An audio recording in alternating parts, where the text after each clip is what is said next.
everyone, welcome back to my YouTube channel. My name is Dr. Arisha Khan and I am a homeopathic doctor from Nehru Homeopathic Medical College. तो आज हम बात करेंगे 5 ऐसे food items के बारे में जो कि थायराइड डिसऑर्डर्स में बहुत ज़्यादा नुकसानदेह होते हैं और हमें 100% उनको अवॉइड करना चाहिए। जैसे कि आप लोगों को पता होगा कि थायराइड एक लाइफस्टाइल डिसऑर्डर में भी आता है। अगर आप अपनी लाइफस्टाइल को थोड़ा मॉडिफाई कर लो, यानी कि अपने रहन सहन को थोड़ा सा बेहतर कर लो, जिसमें आपको फिजिकल एक्टिविटीज़ ऐड करनी है, थोड़ा चलना फिरना कसरत ऐड करनी है, थोड़ा सा अपने खाने पे कंट्रोल करना है, तो आज हम बात करेंगे इन्हीं 5 फूड आइटम्स के बारे में जो कि हमारे घरों में बहुत नॉर्मली इस्तेमाल होती हैं, लेकिन वो हमारे लिए बहुत ज़्यादा नुकसानदेह होती हैं। जैसे कि आप लोगों को पता होगा ही कि खाना खुद हमारे लिए एक दवा की तरह काम करता है। अगर हम खाने को बिल्कुल सही अमाउंट में और सही खाने का इस्तेमाल करें, कोई भी चीज़ अगर हम ज़रूरत से ज़्यादा इस्तेमाल करते हैं तो वो फ़ायदे की जगह आपको नुकसान ज़्यादा पहुंचाता है। तो सबसे पहला फूड आइटम है जो कि हमें बिल्कुल अवॉइड करना चाहिए, वो है कॉर्न। नॉर्मल भाषा में इसको भुट्टा भी बोलते हैं, जो कि भुट्टे के जो दाने होते हैं वो आजकल कॉर्न की पैकेजिंग में आपको बहुत ज़्यादा आराम से मिलेंगे। इवन कई जगह ये भी देखा गया है कि वो लोग उसमें बटर और सॉल्ट और मसाले डाल के उसका इस्तेमाल करते हैं, जो कि बहुत ज़्यादा नुकसानदेह है। क्योंकि आजकल के जो कॉर्न्स अवेलेबल हैं वो जेनेटिकली मॉडिफाइड कॉर्न्स हैं, वो नॉर्मल ओरिजिनल कॉर्न्स की तरह बिल्कुल भी नहीं होते हैं। इसलिए देखा गया है कि कॉर्न के इस्तेमाल करने से गट इन्फेक्शन यानी कि आपके पेट के इन्फेक्शन होने के चांसेस बढ़ जाते हैं और आपकी सारी बॉडी आपके पेट पे ही डिपेंड करती है। तो सबसे पहला फूड हो गया हमारा कॉर्न।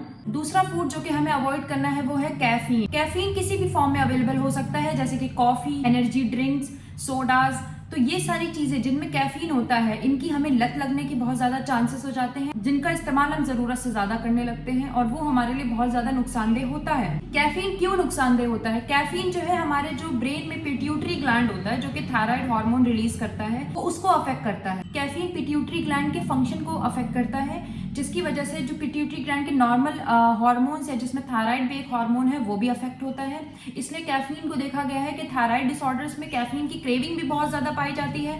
ऐसे इंसान को बहुत ज्यादा इच्छा होगी इन सब चीजों को लेने की, जैसे कि कोल्ड ड्रिंक्स हो गई और हमारी एनर्जी ड्रिंक्स हो गई और कॉफ़ी हो गई, कोल्ड कॉफ़ी हो गई, चाय हो गई। कैफीन को हमें बिल्कुल कोशिश करनी चाहिए कि कम से कम ले। अगर आप 1 या 2 कप इस्तेमाल कर रहे हैं, मीडियम कप इस्तेमाल कर रहे हैं, तो वो नुकसानदेह नहीं होती है। लेकिन 2-3 कप से ज़्यादा अगर आप कॉफ़ी या चाय का इस्तेमाल कर रहे हैं तो वो नुकसानदेह हो सकती है। तीसरा फूड जो कि बहुत नुकसानदेह होता है वो होता है कोई भी ऐसी चीज़ जिसमें नमक का इस्तेमाल बहुत ज़्यादा हो, यानी कि हाई सॉल्ट कंटेनिंग फूड। उसमें हमारी बहुत सी चीज़ें शामिल होती हैं, जैसे कि अचार, चिप्स, कोई भी बाहर के पैकेज फूड जिसमें एक्स्ट्रा मसाला, एक्स्ट्रा नमक होता है, कोल्ड ड्रिंक्स हो गई, केचप हो गई जो कि हम नॉर्मली पकौड़ियों के साथ लेते हैं, red sauce. High salt intake क्यों मना करते हैं? सबसे पहले तो हाई सॉल्ट इंटेक इसलिए भी मना करते हैं क्योंकि हाई सॉल्ट इंटेक से देखा जाता है कि कॉर्टिसोल जो है वो हमारे बॉडी का बहुत ज्यादा बढ़ जाता है। कॉर्टिसोल बढ़ने से हमारे बॉडी में इन्फ्लेमेशन होने के चांसेस बढ़ जाते हैं। इवन ये भी कहा जाता है कि हाई सॉल्ट इंटेक कॉज करता है हार्ट इश्यूज, आपकी बीपी को इंक्रीज करता है एंड थायराइड का डायरेक्टली लिंक होता है आपकी हार्ट हेल्थ। अगर आपको हार्ट हेल्थ मेंटेन करनी है तो आपका thyroid functioning is very important. इसलिए कोई भी ऐसी चीज जिसमें आपका नमक का इस्तेमाल ज्यादा हो रहा है उसको आप कम करें।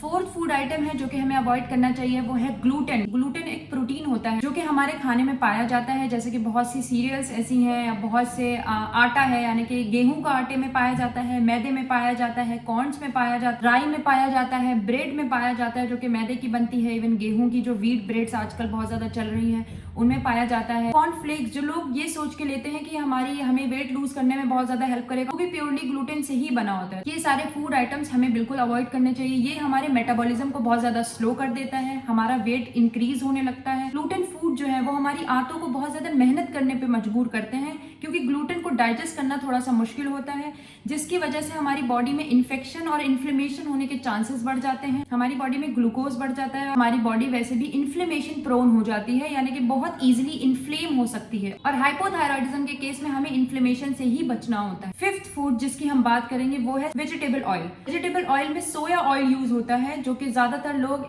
उसमें ले लेते हैं कि अगर हम वेजिटेबल ऑयल यूज करेंगे तो हमारा वेट गेन नहीं होगा, या डाइटिंग अगर वो प्लान करते हैं तो वो सोचते हैं कि वेजिटेबल ऑयल जो है वो ज्यादा हेल्पफुल रहेगा। बट वेजिटेबल ऑयल को आप ऑलिव ऑयल से रिप्लेस कर सकते हैं। आप ऑलिव ऑयल का इस्तेमाल करेंगे तो वो आपकी बॉडी के लिए ज्यादा अच्छा होगा, क्योंकि वेजिटेबल ऑयल भी सेम वही काम करता है, आपकी बॉडी में इन्फेक्शन को बढ़ाता है और इन्फेक्शन होने के चांसेस को भी बढ़ाता है। तो ये 5 फूड ऐसे थे जो कि हमें थायराइड के केसेस में बिल्कुल अवॉइड करने चाहिए। हमें इन्हें रिप्लेस करना चाहिए हेल्दी फूड आइटम से, जो कि हमारे मेटाबॉलिज्म को बढ़ाए, जो कि हमारी थायराइड की फंक्शनिंग को बढ़ाए, जो कि हमारी हेल्थ को बढ़ाए। आई होप आपके लिए ये वीडियो बहुत ज़्यादा यूजफुल रही होगी। मिलती हूँ मैं आपसे नेक्स्ट वीडियो में। Till then bye bye, take care.